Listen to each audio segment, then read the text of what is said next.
ஓம் முருகா போற்றி. ஓம் சரவண பவ. என் அன்பு குழந்தையே, இந்த உலகமானது எப்படி வேண்டுமானாலும் மாறலாம். மனிதனாகனவன் எப்படி வேண்டுமானாலும் மாறலாம். எந்த நொடி வேண்டுமானாலும் மாறலாம். உங்கள் மீது நீங்கள் நம்பிக்கை வையுங்கள். வாழ்க்கை எந்த நொடியிலும் மாறும். மனிதர்களிடம் நீங்கள் கவனமாக இருங்கள். எப்போது மாறுவார்கள் என்று யாருக்கும் தெரியாது. நம்மை நாமே பெரிதாக எண்ணிக்கொண்டு அகந்தை கொள்வது கூடாது. சாதாரணமானவர்களாக நம்மை கருதும் போதுதான் நம்மிடம் கருணையும் பணிவும் நல்ல சிந்தனையும் வெளிப்படத் தொடங்கும். எல்லா ஆற்றல்களும் மனிதனுக்கு இயல்பிலேயே இருக்கின்றன. ஆன்மீகத்தின் உதவியால் தடைகளை போக்கி நாம் நிறைநிலையை அடைய வேண்டும். ஆன்மீகத்தின் உதவியால் தீயவர்கள் கூட மகானாக முடியும்.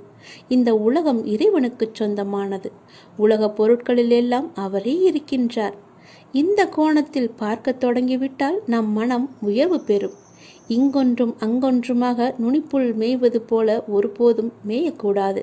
வெற்றி பெறவும் முடியாது நம்மால். எல்லாவற்றையுமே முழுமையாக ஆராய்ந்து அதிலேயே ஈடுபட வேண்டும்.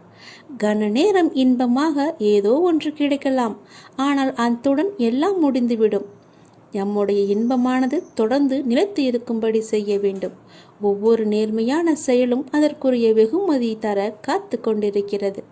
உணர்ச்சி வசப்பட்டால் முடிவெடுக்க முடியாமல் தடுமாற நேரிடும். உணர்ச்சி வசப்பட்டால் எல்லாமே ஒரு நொடியிலே மாறிவிடும். அதனால் எது செய்தாலும் பொறுமையாக நிதானமாக யோசித்து செய்யுங்கள். கடந்ததை பற்றி வருந்தவோ வருவது பற்றி கற்பனை செய்யவோ வேண்டாம். முயற்சிக்குரிய பலன் ஒருவனுக்கு நிச்சயம் கிடைத்தே தீரும். எதை கண்டுமே நீங்கள் எரிச்சல் படாதீர்கள். எல்லாவற்றையுமே நீங்கள் ஒரு அனுபவ பாடமாக எடுத்துக்கொள்ளுங்கள். நமக்கு எது நடந்தாலும் இது ஒரு அனுபவம் என்று எண்ணிக்கொள்ளுங்கள். மனசாட்சிக்கு கட்டுப்பட்டு நடந்தால் உங்களுடைய வாழ்வு நலம் பெறும். மனம் என்பது கடவுளின் கையில் ஒரு கருவியாக இருக்க வேண்டும். கடவுள் விரும்பும் வழிபாடு உழைப்பு ஒன்றுதான். அவருடைய விருப்பத்தை நாம் பூர்த்தி செய்ய வேண்டும். கடவுள் நம்பிக்கை ஒன்றே மனிதனுக்கு உண்மையான உதவி. கடவுளின் விருப்பப்படி நடக்கட்டும் என எல்லாவற்றையுமே விட்டுவிடுங்கள். உங்கள் தலைகளில் நீங்கள் பாரத்தை ஏற்றுக்கொள்ளாதீர்கள். உங்களுக்கு இன்று நடப்பது எல்லாமே அவருடைய விருப்பப்படிதான் நடக்கின்றது. அவர் விரும்பாமல் எதுவும் உங்களுக்கு நடக்காது. அதனால் அவர் விருப்பப்படி வருவதை அவருடைய போக்கிலேயே விட்டுவிடுங்கள்.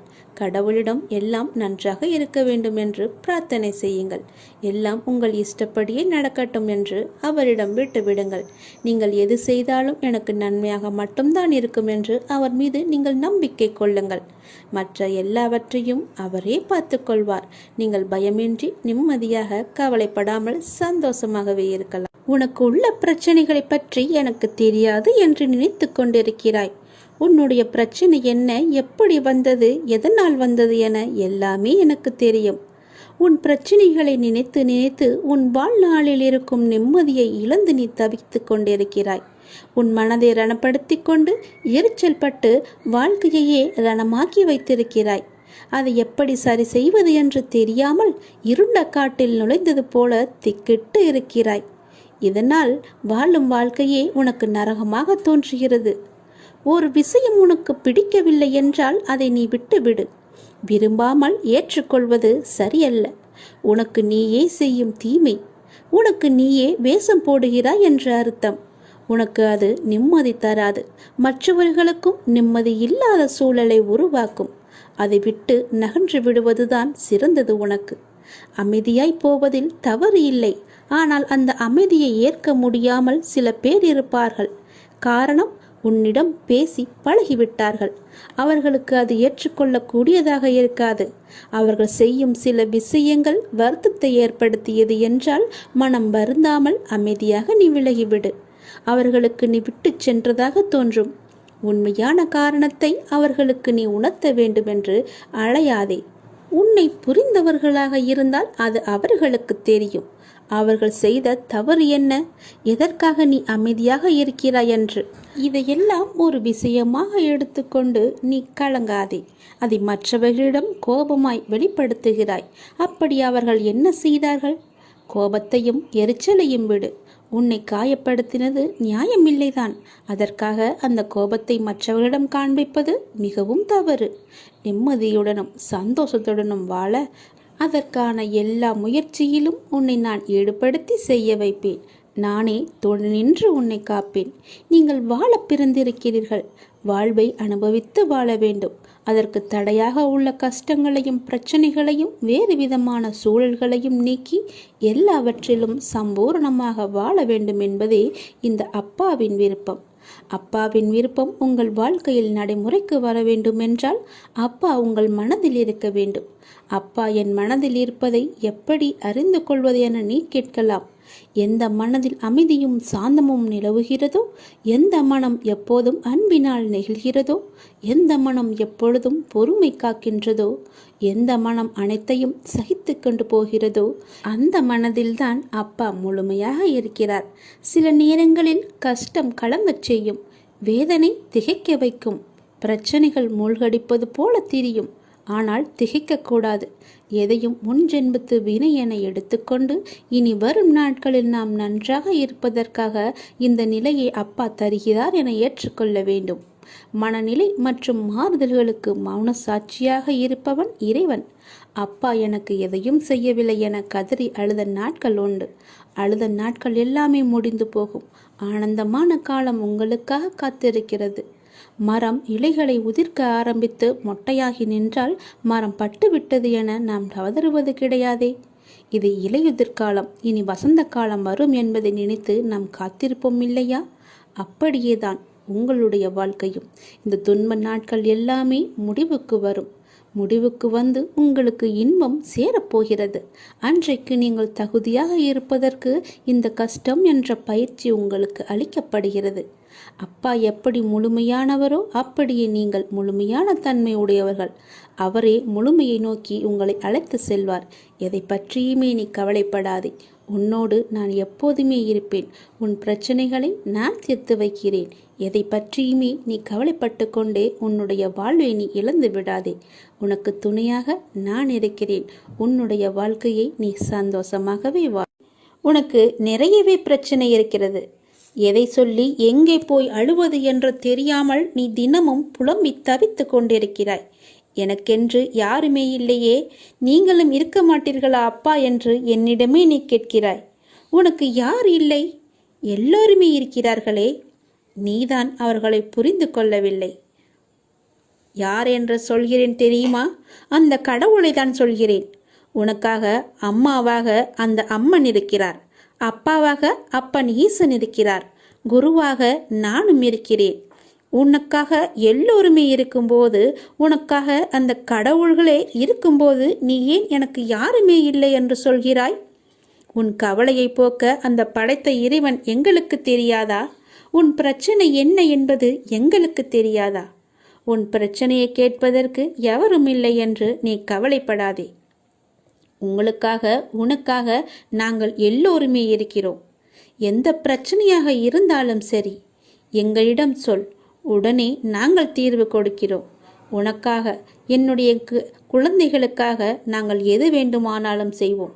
உன்னை படைத்தது யார் என்று நினைக்கிறாய்? உன்னை படைத்தது நாங்கள்தான். எங்களுக்கு தெரியாதா? நீ எங்கு, எப்போது, எப்படி பிறக்க வேண்டும், யார் வயிற்றில் பிறக்க வேண்டும், யார் உனக்கு அப்பாவாகவும் அம்மாவாகவும் இருக்க வேண்டும் என்று எங்களுக்கு தெரிந்துதான் நான் உன்னை படைத்தேன். நாங்கள் உங்களுக்கு செய்வது எல்லாமே நன்மையாகத்தான் இருக்கும். அதனால்தான் இவர்களுக்கு உன்னை பிள்ளையாக படைத்தேன்.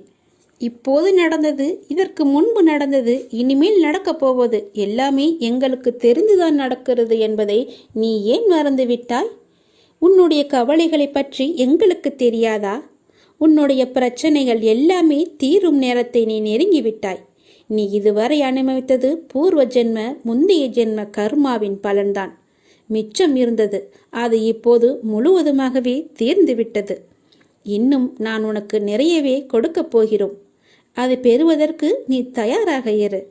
என்ன கஷ்டத்தை கொடுக்கப் போகிறீர்களா என்றுதானே நீ கேட்கிறாய்? அவ்வளவு சோதனைகளை நீ தாங்கி இருக்கிறாய். அவ்வளவு பிரச்சனைகளை நீ பார்த்து இருக்கிறாய். கவலைப்படாதே. இனி வருவது உனக்கு பிரச்சனை அல்ல, உனக்கு கவலையும் அல்ல, உனக்கு சந்தோஷம்தான். உன்னுடைய பிரச்சனைகள் எல்லாமே முடிந்து விட்டது. அதற்கு தீர்வும் நீ கண்டு விட்டாய். இனி நடக்கப் போவது எல்லாமே உனக்கு ஜெயமாகவே இருக்கும், சந்தோஷமாகவே இருக்கும். நீ கேட்டது அனைத்துமே உங்களுக்கு கிடைக்கும். நீ எதிர்பார்த்த மாதிரியே உன்னுடைய வாழ்க்கை நிச்சயமாகவே அமையும். என் வார்த்தையை நம்பு. உன்னை நான் படைத்தேன். என்னுடைய இரு கரத்தை கொண்டு நான் உன்னை ஆசிர்வதிக்க வந்திருக்கிறேன். என் கரத்தை உடனே தொட்டு என் ஆசையை நீ பெற்றுக்கொள். எல்லையில்லாத மகிழ்ச்சி உன்னை தேடி வரப்போகிறது. உங்களின் உணர்வுகள், எண்ணங்கள், பேச்சுக்கள் எல்லாம் எத்தகைய நிகழ்வை சுற்றி விரும்பியோ வெறுத்தோ தீவிர வட்டமிடுகின்றதோ அதுவே நடக்கும் என்பதை நீங்கள் உணர்ந்து கொள்ளுங்கள். உங்களுடைய மனமானது எப்பொழுதும் மகிழ்ச்சியையும் சந்தோஷத்தையும் இனிமையை மட்டுமே நினைத்து வைத்துக் கொள்ளுங்கள். உங்கள் மனம் எப்பொழுதும் சந்தோஷத்திலேயே மூழ்கி இருக்கட்டும். அப்பொழுதுதான் உன்னை சுற்றி எப்பொழுதுமே மகிழ்ச்சி இருந்து கொண்டே இருக்கும். நிதானத்தை இழக்காத வரை வாழ்க்கையில் உனக்கு தோல்வி என்பதே இல்லை. இவ்வுலகில் உள்ள ஒவ்வொரு மனிதனுக்கும் தனித்தோர் ஆற்றல் இருக்கிறது. உனக்கும் அப்படித்தான். உனக்கென்று ஓர் ஆற்றல் இருக்கிறது. அதை வாழ்க்கையின் சரியான முன்னேற்ற பாதையில் பயன்படுத்தி நீ பயணித்தால் அது நல்ல விளைவை தருகின்ற நிலைக்கு உன்னை கொண்டு போய் சேர்க்கும். இது உண்மை. உன்னிடம் உள்ள ஆற்றலை நீ குறைத்து மதிப்பிடாதே. உன்னை நீயே தாழ்த்தி கொள்ளாதே. என்னால் இது முடியுமா என்ற சந்தேக கண் கொண்டு பார்க்காதே. எடுத்த எடுப்பிலேயே எதை கண்டும் அச்சம் கொள்ளாதே. உனக்கு வேண்டியதை பற்றி மட்டுமே தீவிர உணர்வோடு சிந்தித்துப்பார். பேசியும் விரும்பியும் இரு.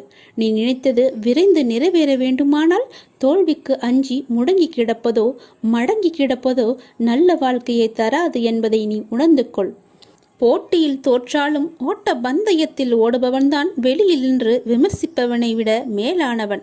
ஒரு வேலை செய்ய முடியாதவர்கள் அவர்களால் முடியாததை உங்களாலும் செய்ய முடியாது என்று சொல்வார்கள். அவர்களால் முடியாதது உங்களாலும் செய்ய முடியாது என்று எண்ணுவார்கள். அவற்றையெல்லாம் நீ காதில் வாங்காதே. நீ எப்பொழுதும் போல உன்னுடைய பயணம் எதுவோ, உன்னுடைய இலக்கு எதுவோ, உன்னுடைய ஆசை எதுவோ, இதில் போனால் உனக்கு மகிழ்ச்சி என்று கிடைக்கும் என்று தெரிந்தால் அதை நோக்கி நீ பயணப்பட்டு கொண்டே இரு. உன்னுடைய இலக்கை நோக்கி செல்வதில் விவேகத்துடனும் உத்வேகத்துடனும் தன்னம்பிக்கையுடனும் செல். கண்டிப்பாக உனக்கு இன்ப அதிர்ச்சி அந்த இடத்தில் காத்து கொண்டிருக்கிறது என்பதை நீ மறந்து விடாதே. நீ என்னுடைய முழு ஆசையையும் பெற்றுவிட்டாய். இனி உன்னுடைய வருங்காலம் மிக சிறப்பாகவே இருக்கப் போகிறது. இதை கேள், உனக்கே புரியும், நன்றாக புரியும். இதே போலவே செய்து வா. உனக்கான வாழ்க்கை நிச்சயமாகவே நல் வாழ்க்கையாக அமையும். இந்த பதிவை நீ கேட்டுக்கொண்டிருக்கும் போதே உன்னுடைய வீட்டில் பல்லியின் சத்தம் கேட்டால் நான் உன்னை ஆசிர்வதித்து விட்டேன் என்று அர்த்தம். இப்பொழுதே நீ நன்றாக கவனித்துப்பார். என் ஆசி உனக்கு கிடைத்துவிட்டால் உன் உடல் முழுவதுமே மெய் சிலிர்த்துவிடும். என் அப்பா சொன்னது போலவே நடந்துவிட்டது என்ற உன் மனம் சரியாகவே எண்ணும். அப்பொழுதுதான் என்னுடைய ஆசி உனக்கு கிடைத்தது என்று நீ நம்புவாய். நீ நிச்சயமாகவே முன்னேறுவாய். எதை பற்றியும் நீ கவலைப்படாதே. எல்லையில்லா மகிழ்ச்சி உன்னை தேடி வந்து கொண்டிருக்கிறது. நீ சந்தோஷமாகவே வாழப்போகிறாய். எதை பற்றியுமே கவலை என்ற எண்ணம் கூட உன் மனதில் இனி தோன்றக்கூடாது. மகிழ்ச்சி, சந்தோஷம், நிம்மதி, இனிமை என்ற எண்ணம் மட்டுமே, நேர்மறை எண்ணம் மட்டுமே உன் மனதில் இருக்க வேண்டும். அதை மட்டுமே உன் மனதிற்குள்ளே வைத்துக்கொள். எதிர்மறை என்ற ஒரு சிறிய துகள் கூட உன் மனதில் இருக்கக்கூடாது. நேர்மறை மட்டுமே உன் மனதில் நிலைத்து இருக்கும். வெற்றி மட்டுமே உனக்கு கிடைத்து கொண்டே இருக்கும். மகிழ்ச்சி நிலைத்து உனக்கு இருக்கும். யார் உனக்கு துன்பத்தை கொடுத்தார்கள் என்று உனக்கு ஞாபகம் இருக்கிறதா? உன்னுடைய இன்றைய பிரச்சனைக்கு யார் காரணம் என்று ஞாபகம் இருக்கிறதா? எதையும் நீ மறந்திருக்க மாட்டாய். யார் உனக்கு துன்பத்தை கொடுத்தாரோ அவர் இன்றைக்கு நிச்சயம் நன்றாக இருப்பதை போன்ற தோற்றம் உனக்கு தெரிந்து கொண்டிருக்கும். அப்படிதானே? உனக்கு துரோகம் இழைத்தவர்கள் இப்போது நன்றாக செழுமையாக எந்த கவலையும் இல்லாமல் இருப்பது போலதான் உனக்கு தெரிகிறது. கெட்டதை செய்பவர்கள் நன்றாக இருக்கின்றார்கள். நல்லதை மட்டுமே செய்து கொண்டிருக்கின்ற நான் கஷ்டப்படுகின்றேன் என எரிச்சலோ நீ கவலையோ மட்டும் படாதே. அவர்கள் காலையில் பூத்து மாலையில் வாடும் பூவை போன்றவர்கள் என்பதை மனதில் வைத்துக்கொள். ஒரு பூ காலையில் பூத்தால் மாலையில் எப்படி இருக்கும்? வாடி போய்விடும் அல்லவா? அப்படிதான் அவர்களும். இப்போது பூத்து குலுங்கும் நேரம். விரைவிலேயே அவர் வாடும் நேரத்தையும் எட்டி விடுவார்கள். இன்னும் கொஞ்சம் காலம்தான். நீ பொறுமையாக இரு. அவர்கள் வாடப்போவதை நீ கண்கூடாக பார்க்கப் போகிறாய். இப்போது உள்ள மேன்மையிலிருந்து விரைந்து கீழே தள்ளப்படுவார்கள். நீ எப்படிப்பட்டவன் என்பது தெரியுமா? நீயோ விருட்சத்தை போன்றவர். விருட்சமாக வேரூன்றி ஆழமாக நிற்கப் போகிறாய். எல்லோருக்கும் நிழல் தரும் மரமாக இருக்கப் போகிறாய். அநேகம் பேர் உன்னை ஏமாற்ற வந்தாலும் நீ எதற்குமே அயர்ந்து போகாதே. எத்தனை இழப்புகள் வந்தாலும் சோர்ந்து போகாதே. நான் ஆழமாக வேர் விட்டிருக்கும் விருட்சம் என்று சொல்லிக்கொள். நான் ஆலமரம், என்னை யாரும் அசைத்து பார்க்க முடியாது என்று நெஞ்சை நிமிர்த்தி சொல்லிக்கொள். நீ மலர்களை மட்டுமல்ல, கனிகளையும் தரப்போகிறாய். அதில் வருகின்ற நன்மை பலருக்கும் பயனாகவே இருக்கும். உன் நிழல் தேடி வரும்போது உன்னால் முடிந்த உதவிகளை அவர்களுக்கு செய். நாம் என்று கஷ்டப்படுவதைப் போலத்தான் நம் எதிரில் இருப்பவரும் ஒரு நாள் துன்பத்தை அனுபவிக்கப் போகிறார் என்பது உனக்கு தெரிந்துவிட்டால் நீ நிச்சயமாக அவர்கள் மீது கோபப்படவே மாட்டாய். அவர்களுக்காக நீயே பரிதாபப்படுவாய். வேண்டாமப்பா, அவர்களை விட்டுவிடு என்று நீயே உன் வாயால் சொல்லும் அளவுக்கு அவர்கள் நிலை பரிதாபமாக இருக்கப் போகிறது. இன்று நான், நாளை நீ என்று சொல்லிக் கொள்வாய். உனக்கு தவறு இழைத்தவரை பார்க்கும்போது இவரும் தண்டனைக்கு தயாராகிறார் என்பதை தெளிவாக தெரிந்து அவருக்காக நீ பரிதாபப்படு. இப்படி செய்யும்போது எத்தகைய சூழ்நிலையிலுமே நீ பாதிக்கப்பட மாட்டாய். உன் மனதில் குழப்பம் வராது. உன் மனதில் தெளிவு பிறக்கும். உன் மனதில் கவலையே இருக்காது. உன் மனதில் நிம்மதி இருக்கும். எதை பற்றியுமே நீ கவலைப்படாதே. ஏனெனில் அப்போது உன் மனதை படுக்கின்ற நான் நிச்சயம் பல வெகுமதிகளை அள்ளித்தரப்போகிறேன். நீ கவலைப்படாதே. நீ சந்தோஷமாகவே இருக்கப் போகிறாய். நிம்மதியாக வாழப்போகிறாய். எப்போதெல்லாம் எங்கெல்லாம் அநீதி தோன்றுகிறதோ அப்போதெல்லாம் அங்கெல்லாம் நான் அவதரிப்பேன். அநீதியை நான் அழிப்பேன். நான் நான் என்று கூறுகிறாயே அர்ஜுனா, நான் என்பது எது? நான் தான் நீ, நீதான் நான். உன்னை இயக்குபவனும் நான் தான் என்பதை நீ தெரிந்து கொள். உனக்கு நடப்பது எல்லாமே என்னால் என்பதை தெரிந்து கொள். உனக்கு நடப்பது எல்லாமே உன்னுடைய நன்மைக்காக நான் செய்கிறேன் என்பதை தெரிந்து கொள். எந்த பொருளையும் தீயிலிட்டால் முதலில் அது கருப்பாக ஆகும். பிறகு இன்னும் அக்னியுடன் போட்டால் நீற்று போகும், சுத்த வெளுப்பாக ஆகிவிடும். அப்புறம் தீயில் போட்டால் அது மாறாது. அதுவே முடிவான நிலை. இப்படி நீற்று போனதே திருநீரு. நீரு பஸ்மம் எனப்படும். ஈஸ்வரன் மகா பஸ்பம். எல்லாம் அழிந்த பின்னும் இவற்றை அழித்துவிட்டு எஞ்சி நிற்கிற அழியாத சத்தியமான மகா பஸ்பம்தான் உதி. அவன் பஸ்மமாக நீற்று வெளுத்து போனதற்கு முந்திய மாறுதல்தான் கருப்பு. அதுதான் கரி. நிலக்கரிதான் இவ்வுலக ஐஸ்வர்யத்தில் இக்காலத்தில் முதலிடம் பெற்றிருக்கிறது தெரியுமா? எதுவும் தோன்றவும் இல்லை, இங்கு எதுவும் இயங்கவும் இல்லை, மறையவும் இல்லை. புற உலக மாயைகளை நீக்கினால் உனக்கு உள்ளது உள்ளதுபடியே இருக்கிறது. உங்கள் விவாதம் மௌனமாகவே இருக்கட்டும். மௌனத்தை விட சிறந்த விவாதம் ஏதுமே இருக்க முடியாது. அவரவர் விரும்பிய பதிலை அவரை பெற்றுக்கொள்ள உங்கள் மௌனமே ஆக சிறந்த விவாதமாக இருக்கட்டும். நீங்கள் அறிந்ததை கொண்டு கடவுளை வழிபடுங்கள். உனது உள்ளத்தில் இருந்து வழிபடுங்கள். வழிபாட்டிற்கு எந்த ஒரு விதிமுறையும் கிடையாது. உன் தாயை எவ்வாறு உனது தேவைக்கு நீ அழைப்பாயோ அதே அன்பும் அக்கறையுடனும் இயல்புடனுமே எனக்கு போதுமானது என்பதை தெரிந்து கொள்ளுங்கள். இந்த அப்பாவை அழைப்பதற்கு எந்த ஒரு சிறந்த வழிமுறை என்பதும் நான் வைத்துக் கொள்ளவில்லை. அன்பாக கூப்பிட்டால் போதும். நான் இருக்க பயமென்று உன்னை தேடி நான் ஓடோடி வந்து விடுவேன். உன் மனதின் குழப்பத்தையும் உன் வாழ்வின் சரியான பாதைக்குமே நான் இவற்றையெல்லாம் தந்து கொண்டிருக்கிறேன். உன்னை முழு திருப்திப்படுத்தவே நான் இதையெல்லாம் சொல்லிக் கொண்டிருக்கிறேன். உன் மனம் சஞ்சலத்தில் இருக்கும்போது என்னுடைய உதியை எடுத்து பூசிக்கொண்டு இருந்து பார். உன் மனம் தெளிவாகும். உனக்கு மாமருந்தே இதுதான். உன் மனம் உடனடியாகவே தெளிவடைந்துவிடும். உன் பார்வையே உனக்கான வெற்றி என்று தெரிந்து கொள். தன்னுடைய நிலை உணர்ந்து இன்ப துன்பங்களை சமநிலையில் எதிர்கொண்டு எதிர்பார்ப்பில்லாமல் வாழ்ந்து பாருங்கள். உங்கள் வாழ்வில் எதிர்பார்ப்பு இருந்தால் உங்கள் வாழ்க்கையே நிம்மதி இல்லாமல் போகிவிடும். இன்று இப்போது இந்த நொடிதான் நமக்கு உள்ளது என்று சந்தோஷமாக வாழுங்கள். எதிர்பார்ப்பு இன்றி வாழ்ந்து பாருங்கள். நிம்மதி நிலைத்து இருக்கும். இன்று உனக்கு நடப்பது எல்லாமே, எது நடந்தாலும் அது கடவுளின் அனுமதியோடு மட்டும்தான் நடக்கிறது என்று பொருள் உணர்ந்து கொள். இதை நீங்கள் கண்டனம் செய்தால் கடவுளின் விருப்பத்தை, கடவுளின் பேரறிவை, கடவுளின் தீர்ப்பை நீங்கள் விமர்சிக்கின்றீர்கள் என்றுதானே அர்த்தம்? அவ்வாறு செய்யலாமா? அதை நீங்கள் செய்யாதீர்கள். அவர் அனுமதித்ததை நீங்கள் பெற்றுக்கொள்ளுங்கள். எதுவாக இருந்தாலுமே இது கடவுளின் செயல் என்று நினைத்து சந்தோஷமாக இருங்கள். உங்களுக்கு அமைதி கிட்டும். நம் விருப்பமா உலகை இயக்குகிறது? இல்லையே. கடவுள் பொருள்களை முழுமையாக பார்க்கிறார்.